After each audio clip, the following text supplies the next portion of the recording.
This video will be composed of 7 chapters. Please feel free to use the timestamps in the description to skip to any chapters you are most interested in. The Chaos Spawn has 5 possible attacks it can do, the first of which is a simple overhead slam performed with its right arm. This attack looks like this. Do that much? No, die here. Never mind. Yep.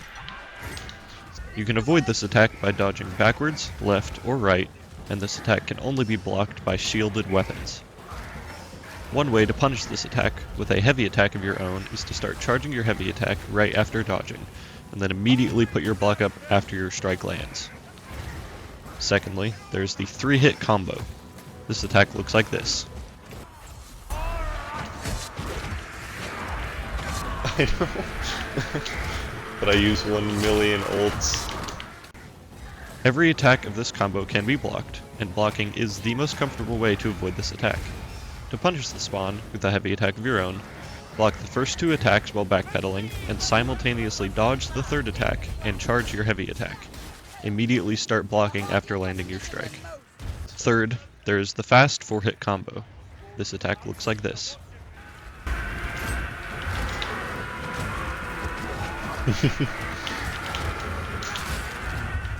All attacks in this combo can be blocked, and blocking is the most consistent way to avoid this attack. To punish the spawn with a heavy attack, block the first 3 attacks, then simultaneously dodge the 4th, and start charging a heavy attack. Yeah. Once again, return to blocking after landing your strike. The last 2 attacks from the Chaos Spawn are very similar visually, but very different in their effect. These are the Tentacle Swipe and Grab attacks. The Tentacle Swipe can be blocked or dodged backwards. The spawn will bring his tentacle up over his head before sweeping from its left to its right. It looks like this. No, I don't. Oh my god. Oh my god. Oh, he's insane. The Grab attack cannot be blocked and must be dodged. The best way to differentiate this attack from the Tentacle Swipe is that rather than bringing its tentacle above its head, he coils it up directly to his left side before reaching forwards for the grab. The grab looks like this. You scoot off.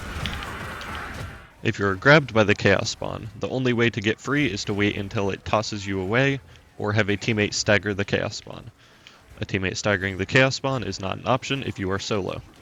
While grabbed, there are 2 attacks it can do: the triple slam or the triple bite. The slams look like this. Please, let me go. Oh, and I died to this. No, I don't. Oh my god. And the bites look like this. Kind of my bad.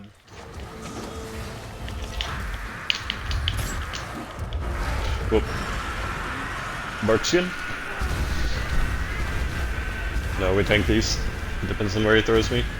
If he throws me in the center of the horde, then we're fucked. Both attacks do damage to you, but the bite also heals the Chaos Spawn.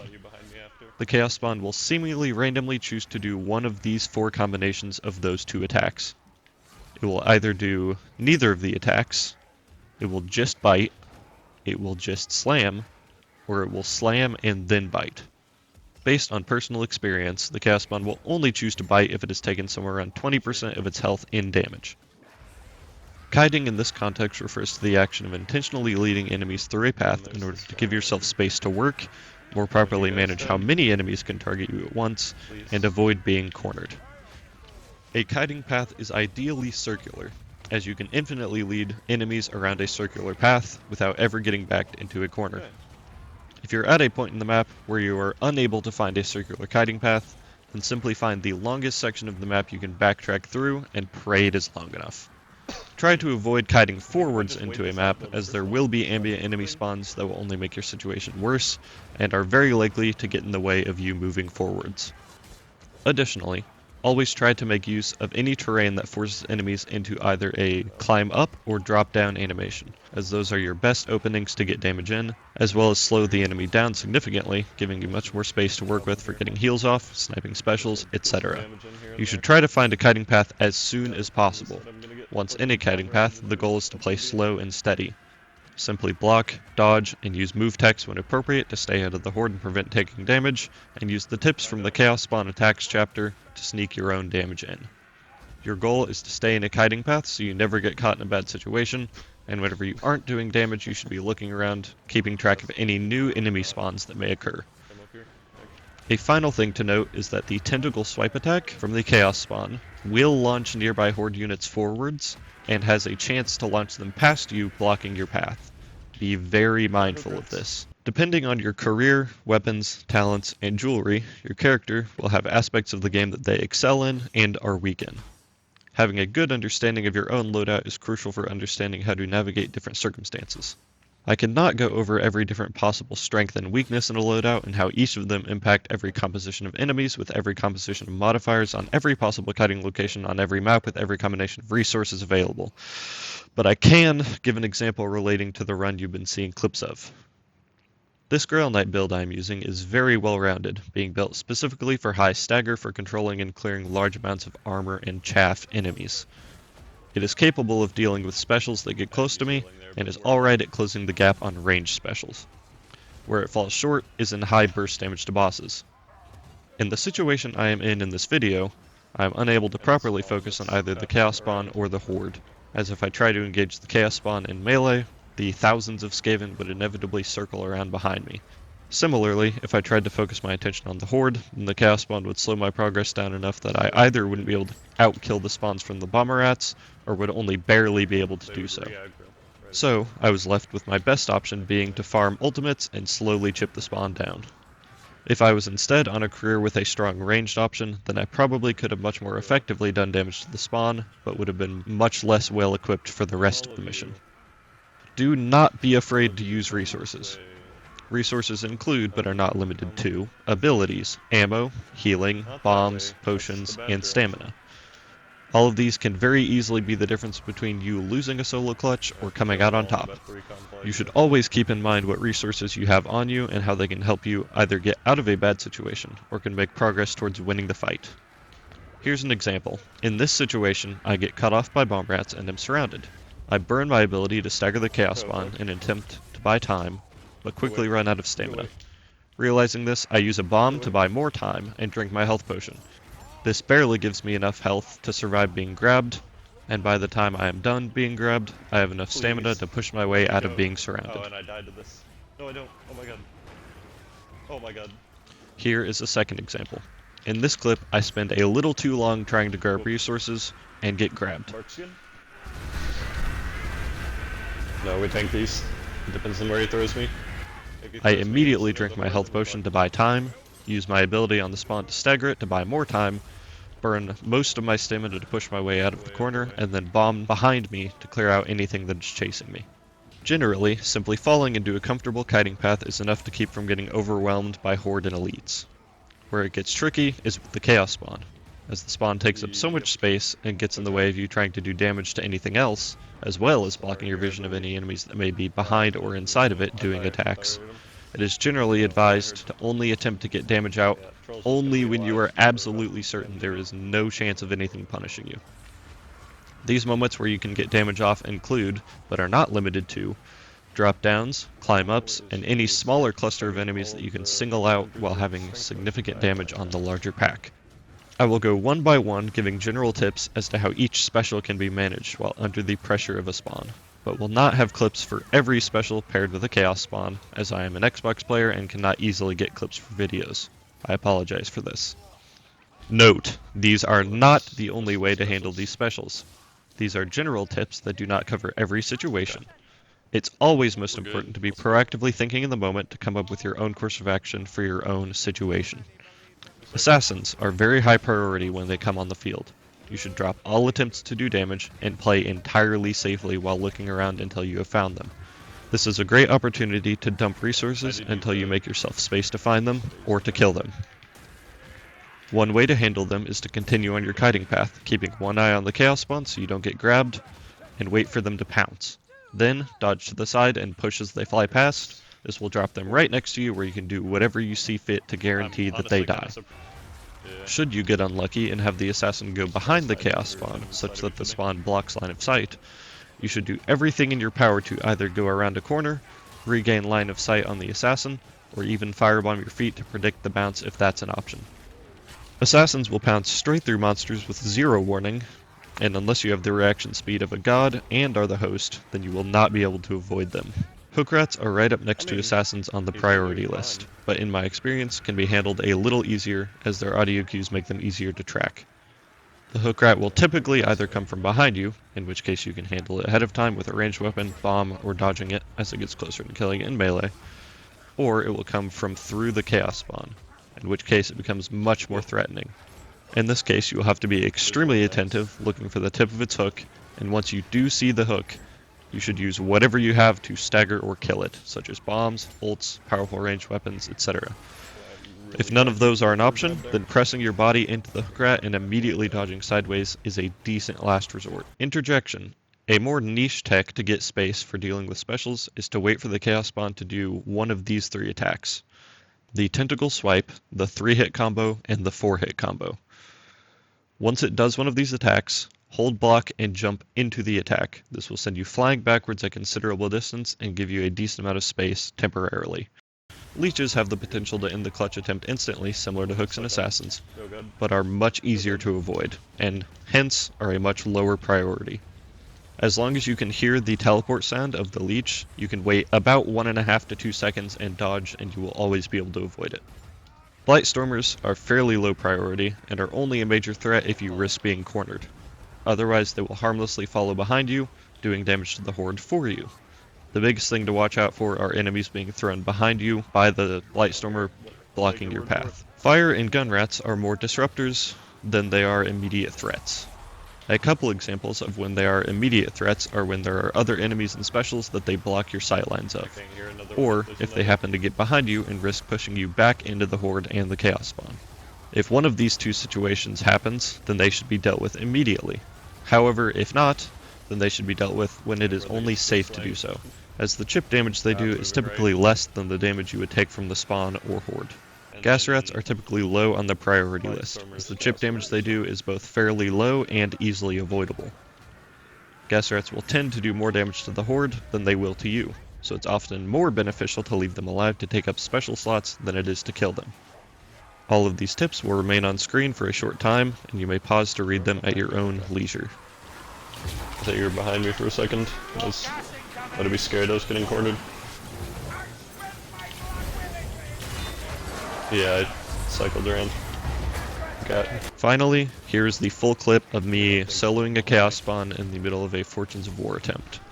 Thank you. This part of the video is completely unscripted. I would just like to say thank you so much for watching. This video has been a ton of fun to work on. And if you would like to see more educational style videos from me, then leave a comment or whatever. I honestly don't care. Just do something so I can see that you enjoyed the video. And I will be sure to start working on more of these.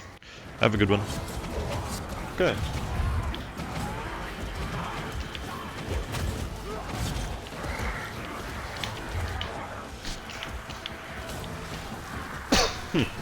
I think if I just wait this out, they'll never spawn. Is that a thing?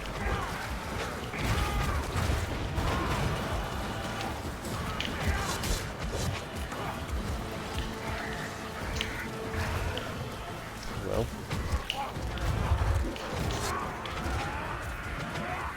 For real. Almost losing a problem here. Guess I'll get some damage in here and there. Yeah, the problem is that I'm gonna get fucking bomb ratted into oblivion.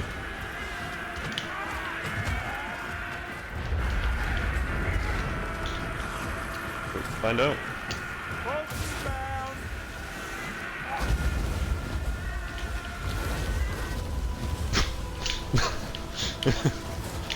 Okay, that's fun. Can you like not come up here? Actually, I also like a bomb back.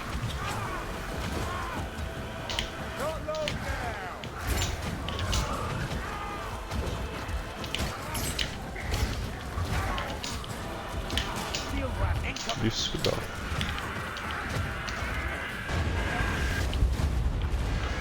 Oh fuck. Go away. Go away. Go away.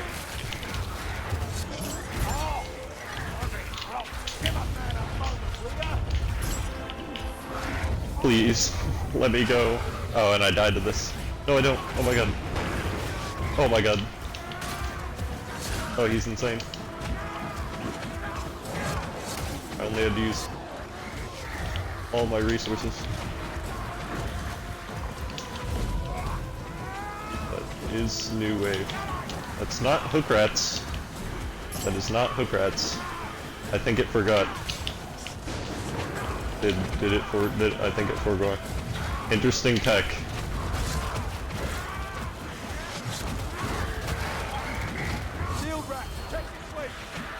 For real. Drink that. I didn't mean to use that. Whatever.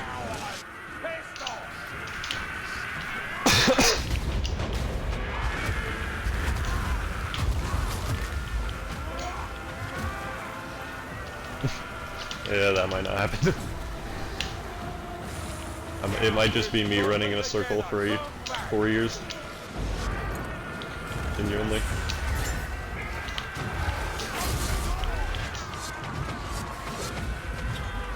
Yeah, like a quarter down. I haven't put that much damage. Yeah.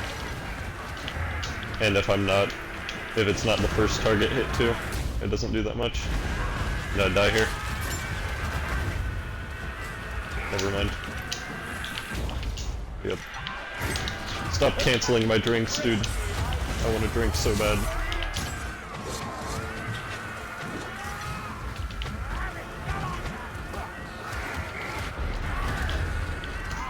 Okay, now.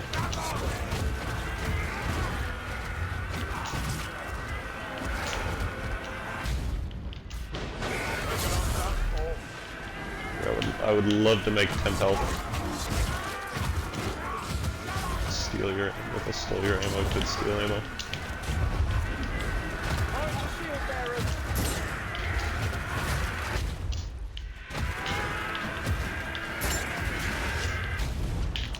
Is that hook rats?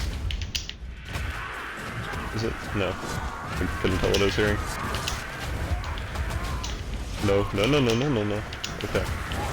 That was terrifying.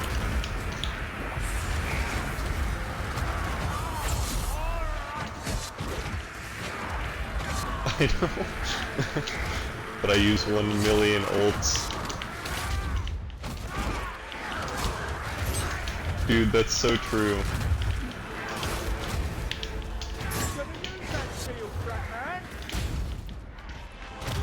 Cool. How is there more bombers, dude? They just... I don't think I've had a second without bombers this entire fucking kite. And they're all pathing in front of me. They're all pathing in front of me too. That's the worst part. Like this fucker. He's just running in front of me. What a mess that's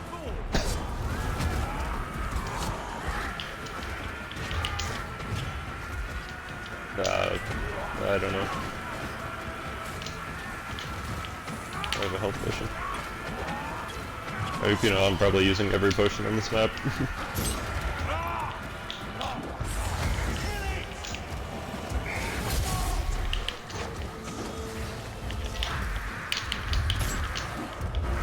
Oop. Marxian? No, we tank these. It depends on where he throws me. If he throws me in the center of the horde, then we're fucked.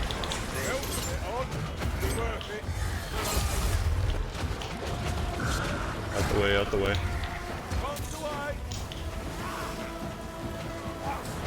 Yep. Yep. And the spawn that's pathing around.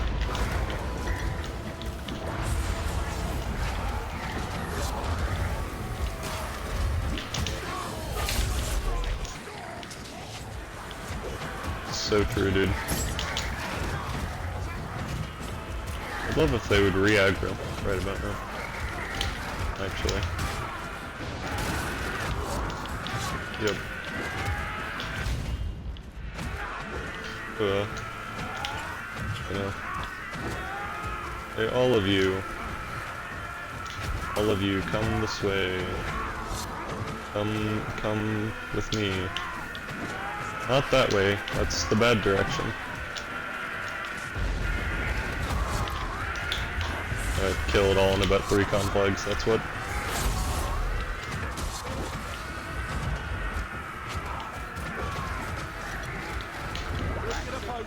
I get to use more healing, hooray! Can't wait to use all the healing in the map.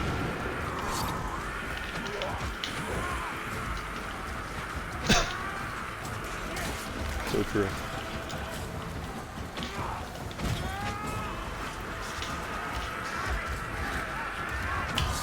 That's crazy range.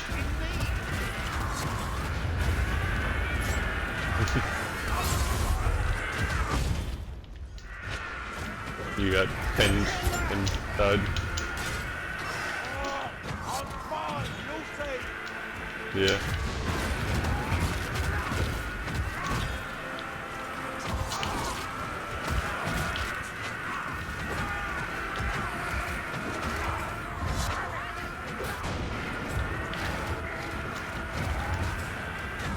Yeah, for real.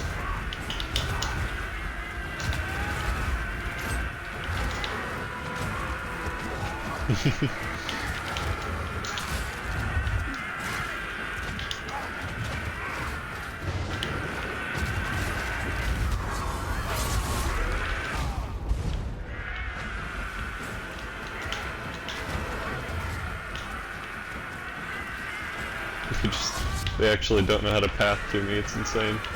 They're just going every fucking direction.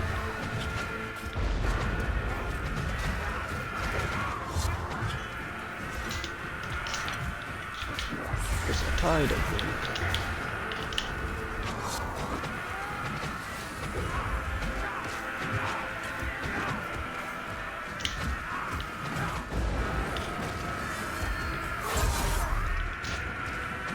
Okay, like two more ults and he's dead. Not get greedy. I think I broke it. I genuinely think I did.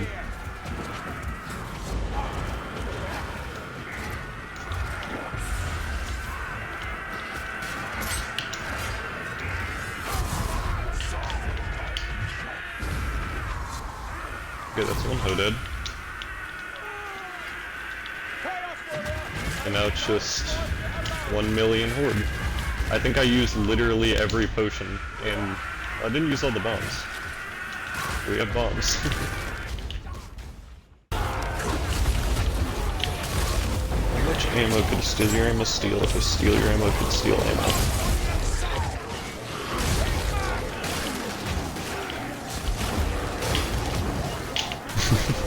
I really... I'm gonna just send this if this goes through, I'm gonna send this video to him with just a timestamp to that exact moment.